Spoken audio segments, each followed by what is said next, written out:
Mapagpalang umaga po sa ating lahat. Purihin ang Panginoon sa kanyang pagpapala na pinagkalooban na ulit tayo ng pagkakataon upang pag-aralan ang kanyang mga salita. Sa aklat pa rin ng In Heavenly Places entitled We Expect Too Little. It's April 10. So dito mga kapatid, ating pag-aaralan yung tayong humihingi sa Panginoon. Nag-expect lamang tayo ng mga kakaunti. So atin po itong siyasatin at pag-aralan ng mabuti upang ating mapagtanto sa ating buhay na hindi lamang o wag nating maliitin ang mga biyaya ng Panginoon. At kinakailangan na mag-expect tayo ng mas more than pa. Sabi dyan sa ating kitext sa Matthew 9 verse 29, according to your faith, be it unto you. So, dito pala masusukat ang ating pananampalataya kung gaano tayo nagmamahal sa Panginoon. At anuman yung hinihingi natin, according sa ating faith, mga kapatid, tayo ay makakatanggap nito. So, kinakailangan na ating siyasatin at tingnan ang ating sarili kung may pananampalataya ba tayo. Sabi ba dyan na faith is the medium of connection between human weakness and divine power. We must seek to have our faith strengthened. So, ang pananampalataya, ito yung isang daluyan upang magpatuloy tayong makatanggap ng pagpapala ng Panginoon. Ito yung daluyan ng koneksyon sa pagitan ng kahinaan ng tao at ng banal na kapangyarihan. Na kahit anuman ang ating nararamdaman at kahinaan na ating nararanasan, kapag tayo ay may pananampalatayang humahawak sa mga pangako ng Panginoon, bibigyan niya pa tayo ng more than pa na pananampalataya. We need to exercise our faith through works, mga kapatid. Na may pagmamahal tayong gumawa na naaayon sa banal na kalooban ng ating Panginoon. Kasi dapat nating hangarin na palakasin ang ating mga pananampalataya. Dahil sa buhay natin ngayon, maraming mga pagsubok na dumadaan. At ang mga pagsubok possible na ito din yung paraan upang tayo ay mapagpatibay ng Panginoon. At kung walang pagsubok, parang magiging kumpiyansa lang tayo. Magkakaroon tayo ng self-confidence sa ating sarili at magkakaroon din tayo ng hindi maging mapagbantay. Kaya maging aware po tayo sa bagay na ito. Kinakailangan nating palakasin ang ating mga pananampalataya. The iniquity that abounds must not for one moment lessen our faith and love for God or weaken our trust in His sure promises. Else, some mighty storm of temptation will sweep us away from the true foundation. So, ang kasamaan na dumadagsa at dumadami, na patuloy na lumalago dito sa mundo, ay hindi dapat ito yung mga bagay na magpapahina sa ating pananampalataya. At kinakailangan na mahalin natin ang Diyos. Or kung hindi natin ito magagawa, manghihina po tayo. Mapaghihinaan o manghihina po ang ating pananampalataya kung hindi po natin iaalay sa Panginoon ang ating buong puso. Kaya kung hindi ang malakas na unos ng tukso, ay tangayin tayo palayo sa tunay na pundasyon. So, maging aware po tayo mga kapatid. Lahat ng devices ng kaaway ay ginamit niya para mawala tayo sa landas ng katwiran ni Kristo. Kaya isipin nating mabuti. Saliksikin natin ang ating mga puso kung nasaan na tayo napanig na katotohanan at ano yung nilalakaran nating landas sa buhay. Ano yung ating pinanghahawakan na prinsipyo. At nagpapatuloy pa rin po ba tayo sa pundasyon ng Panginoon na siyang tagapagtapos ng ating pananampalataya? So, kinakailangan na hanapin natin ang Diyos, hanapin natin ang Panginoon habang siya ay nasusumpungan pa upang yung ating mga kaso ay talagang malaman niya na at lahat ng ating mga kasalanan ay totally mapapatawad niya at pagsikapan nating may pagbabago sa ating buhay. We have a great work to do and we need greater faith. Through communion with God, our faith will be strengthened. And the trial of our faith may prove our signal triumph. So, sa ating buhay dito sa mundo, meron tayong dakilang gawain na dapat nating gawin. At kailangan natin ng higit na pananampalataya. Yung pananampalatayang hindi ka na magtatanong anong magiging resulta nito. Yung panghahawakan mo talaga yung mga bagay na hindi mo na-expect, mga kapatid. Kinakailangan na kung kikilos tayo, may pananampalataya tayo sa ating Panginoon. At sa pamamagitan ng ating pananampalataya, tayo ay makikipag-isa sa Diyos. Ang ating pananampalataya ay lalakas. At kahit maraming mga pagsubok na dumadaan sa ating buhay, maaaring ito yung patunay na tayo'y magiging makapanagumpay. Sa ating mga kahinaan na nararamdaman, lumilipas lamang ito. At ating panghawakan ng mabuti ang ating pananampalataya at prinsipyo ng Panginoon kung papaano tayo naging isang tunay na tagasunod niya. Kilalanin natin ang ating mga sarili. We need to focus yung mga bagay na kalooban ng Panginoon upang hindi natin mapagsisisihan yung mga bagay na ating pinipili araw-araw. At binibigyan tayo ng Panginoon ng talento, abilidad na para maggawa natin ang mga bagay na ito. At hindi tayo magsisisi sa ating mga ginagawa. Sinasabi pa dyan na there is a real work to be wrought in us. Constantly we must submit our will to God's will, our way to God's way. By beholding as in a glass the glory of the Lord, we are actually changed into the same image, from glory to glory, even as by the Spirit of the Lord. So, meron tayong isang tunay na gawain na dapat nating gawin para sa ating mga sariling kaligtasan. So, laging dapat nating isuko yung ating mga kalooban sa kalooban ng Diyos.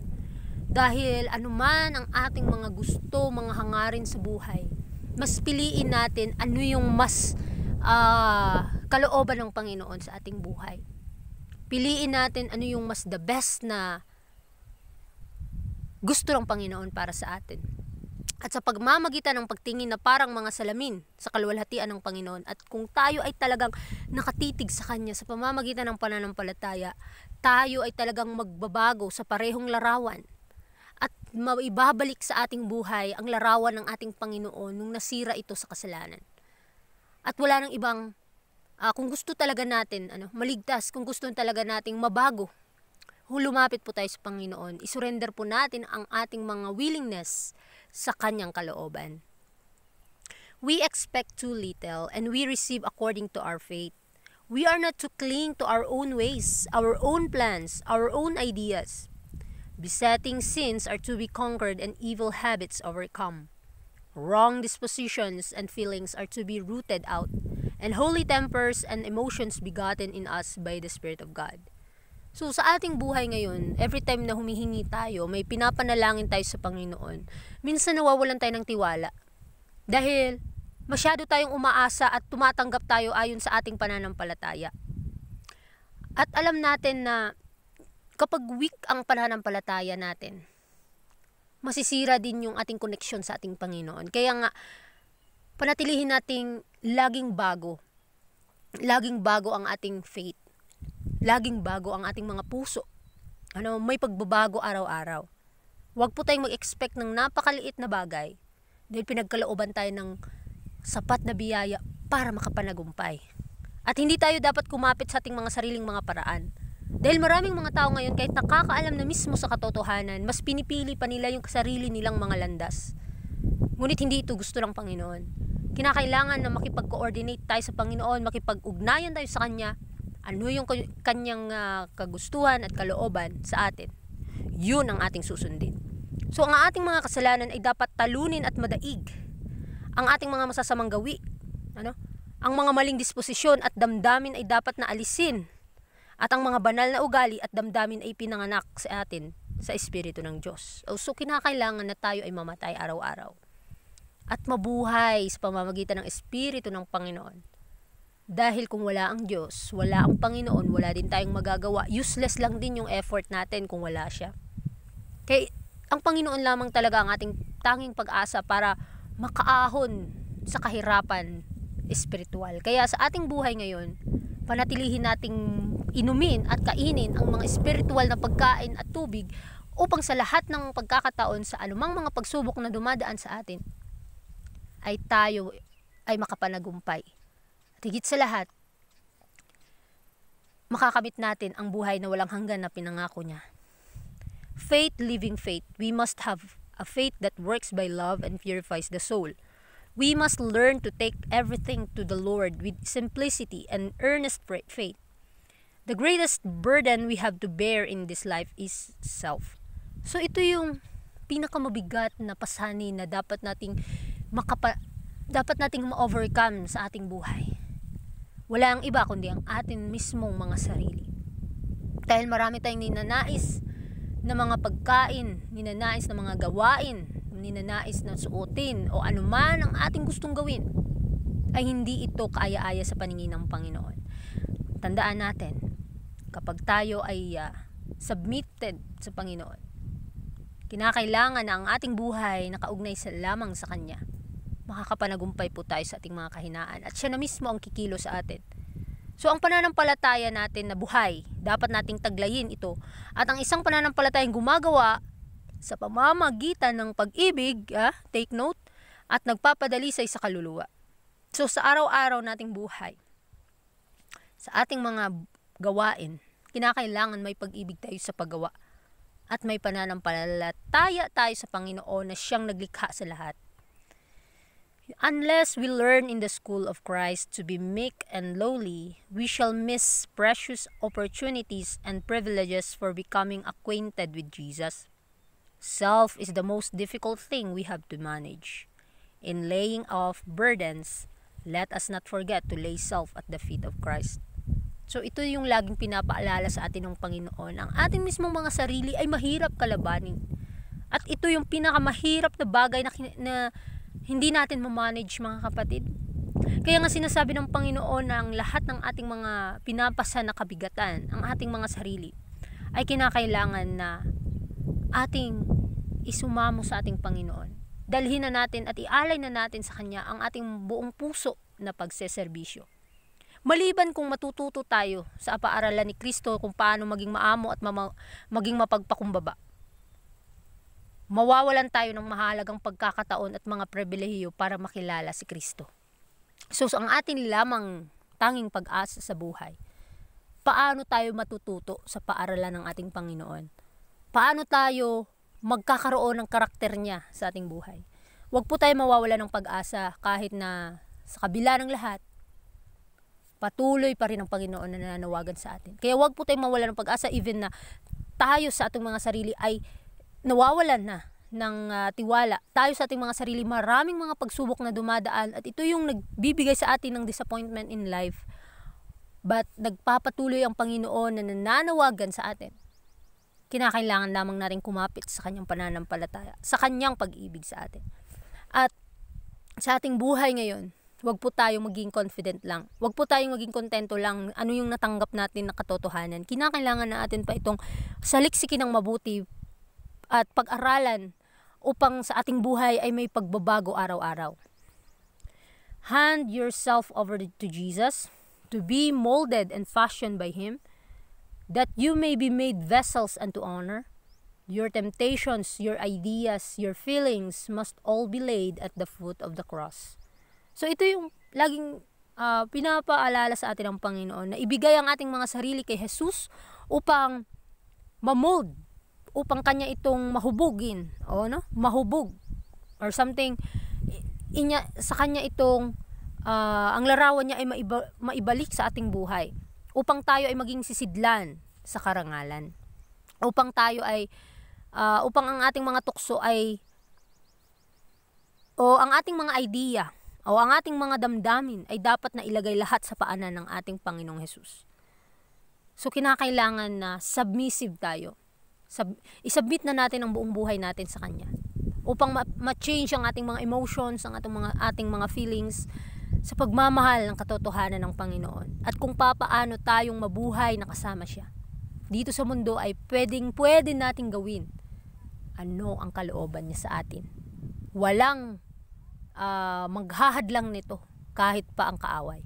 Hindi niya ito mahahadlangan. Kahit ano pang gawin niya, hindi niya ito mahahadlangan. Kapag ikaw mismo sa sarili mo, gustong-gusto mong mabago. Gusto mong maipakita sa buhay mo ang karakter ng Panginoong Hesus. Then the soul is ready to listen to words of divine instruction. Jesus will give you to drink of the water which flows from the river of God. Under the softening and subduing influence of His Spirit, your coldness and listlessness will disappear. Christ will be in you, a well of water, springing up into everlasting life. So, napakaganda, no? Kapag ang ating mga kaluluwa ay handang makinig sa mga salita ng banal na tagubili ni Kristo, Si Jesus mismo ay magbibigay sa atin ng inumin ng tubig na umaagos mula sa ilog ng Diyos. So sa ilalim ng lumalambot na napakangingilabot na kaimpluwensya ng kanyang banal na espiritu, ang ating kalamigan at kawalang sigla ay mawawala. So si Kristo na po ang magiging isang balon ng tubig sa iyo na bumubukal sa buhay na walang hanggan. Napakaganda ng pangako ng Panginoon na patuloy niya sa ating pinagkakaloob na kahit tayo ay nagkakamali at nagkakasala, pero ang Panginoon nandyan, bibigyan niya tayo ng mga pangangailangan natin, hindi lamang sa temporaryong bagay, kundi sa panghabang buhay. So sa ating pag-aaral sa umagang ito, binibigyan lamang tayo ng paalala ng Panginoon kung paano tayo umasa ng more than pa. So kinakailangan na sa buhay natin ngayon ay maging kontento na po tayo sa mga bagay na ating natatanggap. Ngunit sa katotohanan na ating nalalaman, mas magsaliksik pa po tayo. Unawain po natin ng maigi, huwag po tayong mag-expect ng napakaliit, kundi kung ano yung kalooban ng Panginoon at ano yung pananampalataya natin ngayon, mas hihingi pa natin sa Kanya. We need to ask more faith, more confidence para may confident tayong lalapit sa Panginoon at hindi po tayo mahihiya. Kaya muli maraming salamat sa inyong pagkikinig at God bless po sa ating lahat.